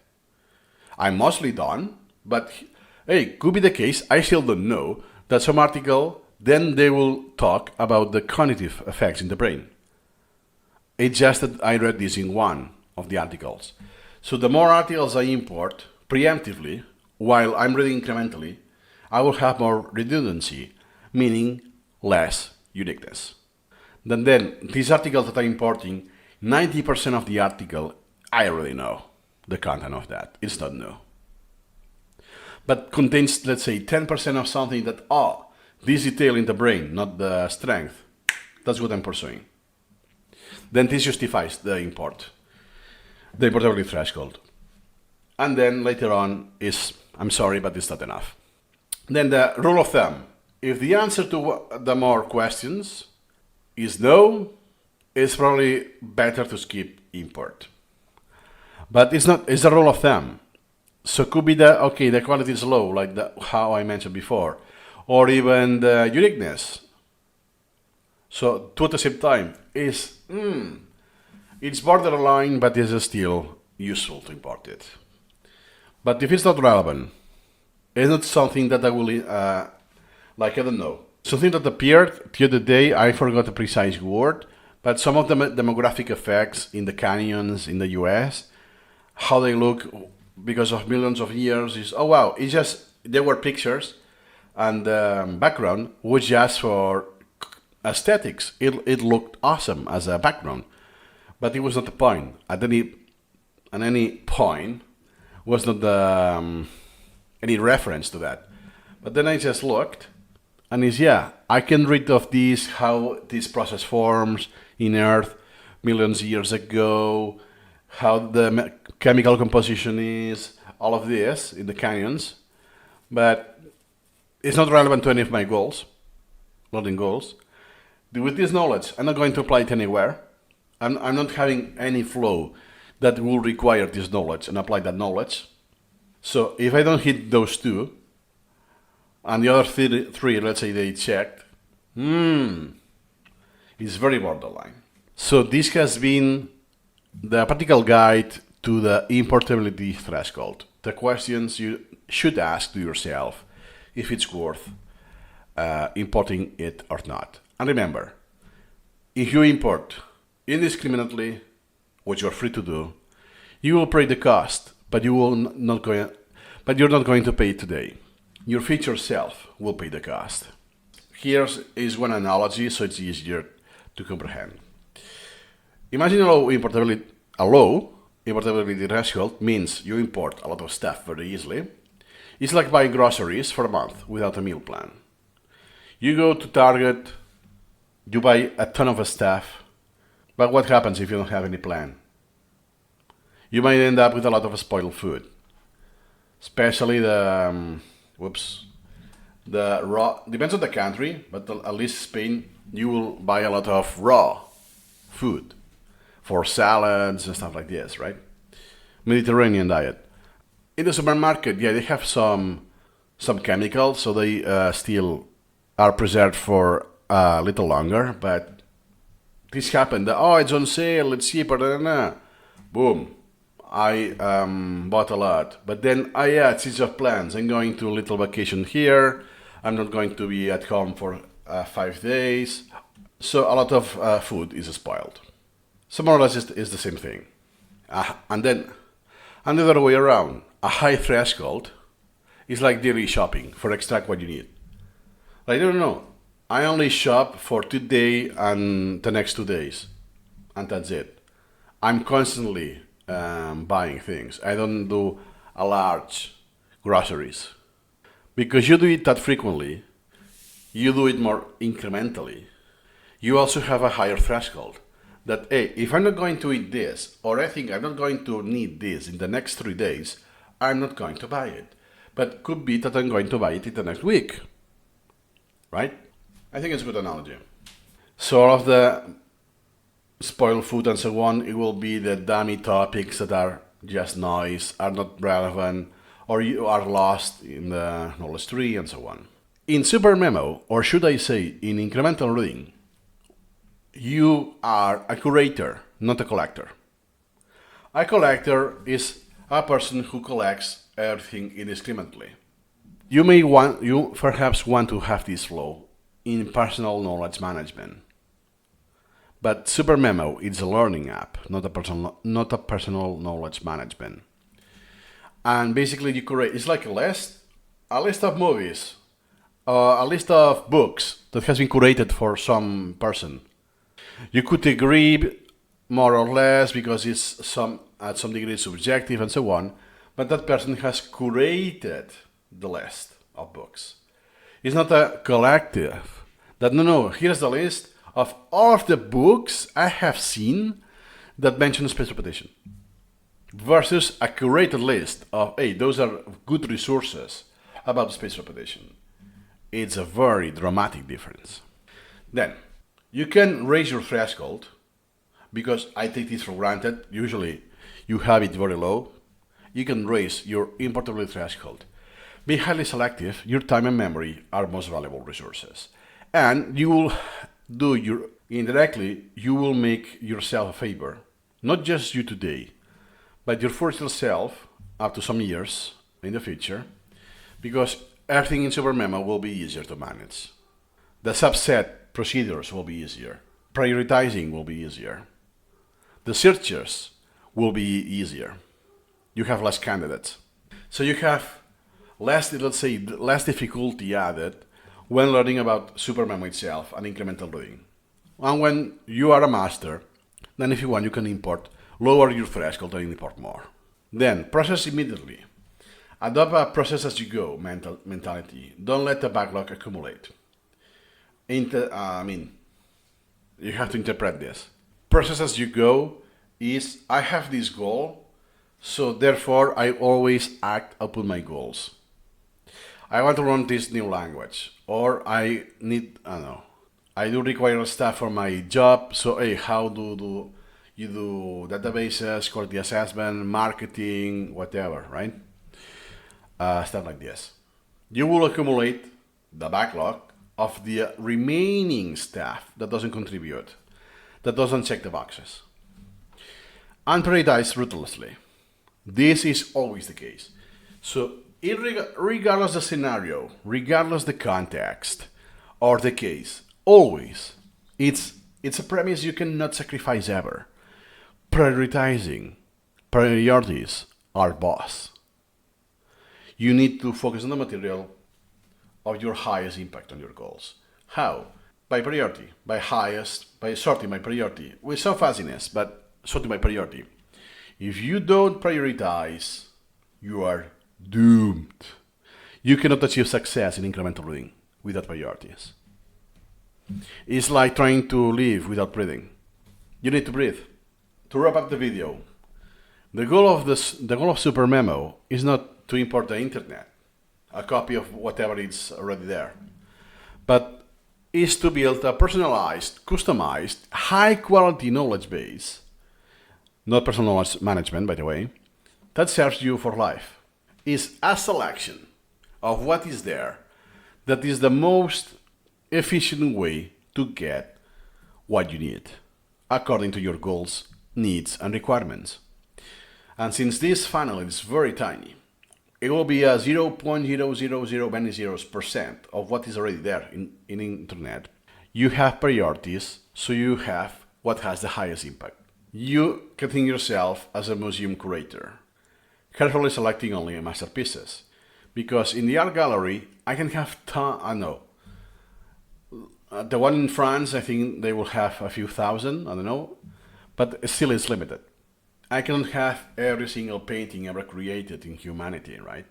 I need to choose. And I choose by priorities. And before priorities, I have to select what I import, even though the painting is not finished, or I don't see it, because it's a text. It's a text I haven't read.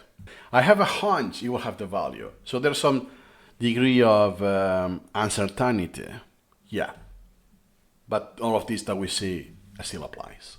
Or in some other words, you're a goblin, a knowledge goblin, that always tries to hunt golden nuggets. Our capacity, our time is limited. Get the most value of that. How? Priorities, and after that, importing stuff to your collection and keep prioritizing that. It's a never ending. You always prioritize. Let's cover now the duplicate detection in SuperMemo, specifically on the web importer. So you may have seen this already in different videos, that those are duplicates. Why? Because in this column, the DUP, there's a red D. Could be a blue D icon, meaning that it's likely duplicated, but we cannot guarantee it is. That's usually the case when the URL is very similar, stuff like this, that it's one letter away, something like that, and SuperMemo thinks, hey, I think it's likely the same thing. But usually, it's not certain. And this in red is when it's certain, that no, you have this precise URL already in your collection. It means it's a duplicate. That means I can still import it if I want to. We will see the use cases, especially in the mastery track. Why should I want, in which cases, what I want a duplicate? Something that I already imported previously in my collection. So that's how you know it's a duplicate. Then, if I want, I can right click. Let me deselect them so it's more obvious. What I can do is right click, and in the menu I have filter duplicates or Ctrl F. Close all duplicated tabs. So what it's going to do is get rid of all of the tabs that are duplicated already. So I don't have to do it myself. Voila, gone. I could have achieved the same thing one by one, deleting them, but this is more convenient. And now I can select all of them, or none. Click on import, and this will select all of them by default. And that's it. A lot more convenient. There's a cool trick in SuperMemo 19 with the web importer that, in this case, it's a duplicate. So sometimes you really want to see it in SuperMemo by viewing SuperMemo or browse duplicates, as we have seen. But sometimes you want to see it on the browser instead. right? So if that's the case, you will choose right-click and view in browser or double-click. So if you do right-click and view in browser, voila, here you go. Because sometimes it's, oh shoot, I already have that, let's say it's Wikipedia, and hey, amnesia. And then I go to short term, and then you say, let me have another opportunity. And turns out short term I also have it. But it could be interesting if it's a blog or a Wikipedia that is very well connected, that then once you detect it's a duplicate, you can have an opportunity to go with one of the links. Working memory. Do I have working memory? Pa-pa-pam. Because I already know it's in my collection, right? Good thoughts. Remember, right-click, view in browser, or double-click. We're going to see a very cool trick in the web importer in SuperMemo that, okay, I didn't know that I had this already in my collection, those articles. Forgetting, right? So what I can do is right-click and view in SuperMemo. So now the element browser, so I still have the dialog, I need to close it down. I have the article. So exactly what I had in Chrome, in this case, is oopsie doopsie. This was already my collection, I didn't know that. So you can go to your collection, it's already there, and now I process it. I can start doing the repetition if I want to. Super cool. And then it's, oh yeah, in the house, okay, that was what I was looking for. It just happened, usually, the longer you use SuperMemo, the more likely this is going to happen. That, oh yeah, crawling Wikipedia of one hyperlink I imported 2 years ago happens to be there. Now that's not the case, because I'm pretending for the video, but you get my point. Super cool. And you can do this again for, let's say, oh, I also had explicit memory. Well, let me see it. View in browser. View in SuperMemo. Boom. Oh, in this case it's already processed, so I only have this left in the entire thing. No, it's one of the children, because the article has been applied done. So what SuperMemo does in those cases is just getting one of the children. So I'm still there. So based on the structure, I didn't split. So it's not fully processed yet. Awesome. And there is still something even cooler than that. That, hey, I'm going one by one, but what I could do as well is, in this case I have 4, so I will do browse duplicates, all of them, or Shift Control B, and this will open them in the browser window.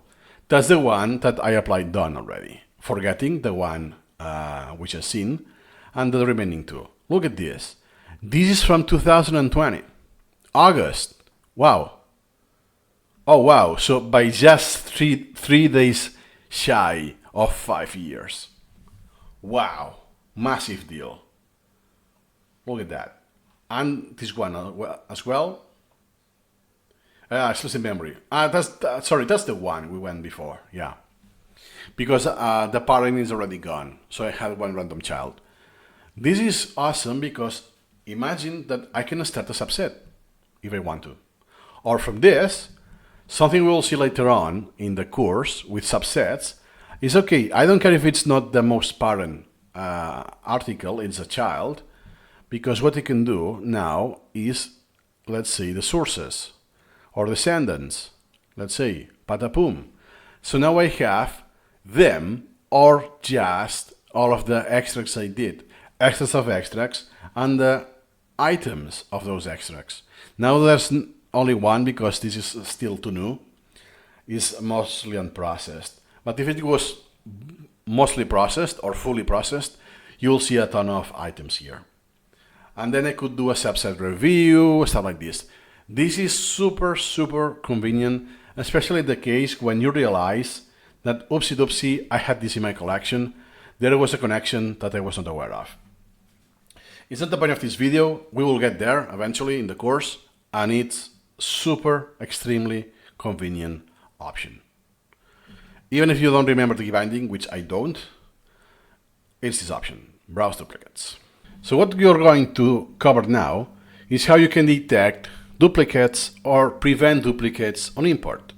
One of the pros to use the importer in SuperMemo against your clipboard is that you have the metadata, the sources. So this is checking the sources.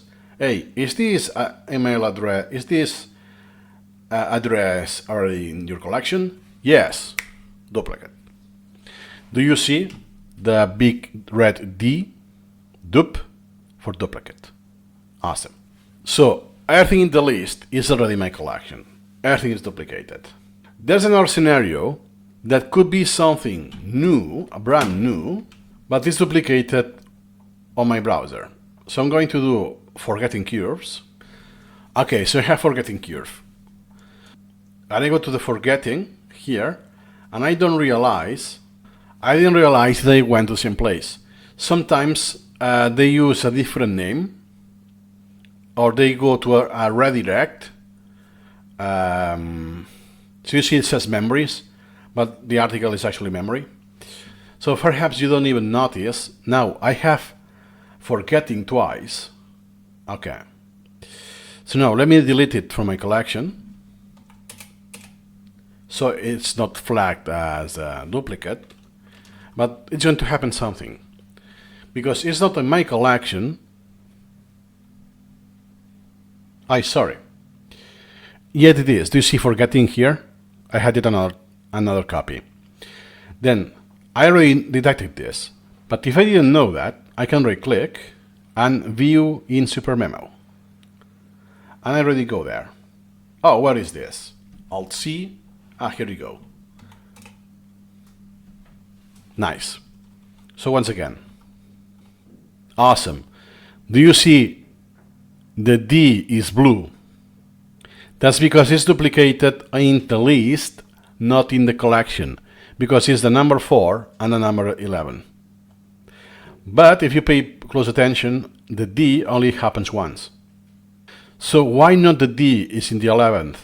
Which will make more sense, because by order of forgetting for the first time, and then you came across forgetting the second time. It's the other way around, or it's different. I don't know exactly how consistent it is. Just to let you know that just one is flagged. Then what can you do is right click and filter duplicates or Ctrl F. Close all tabs, yes. Pam pam pam pam pam.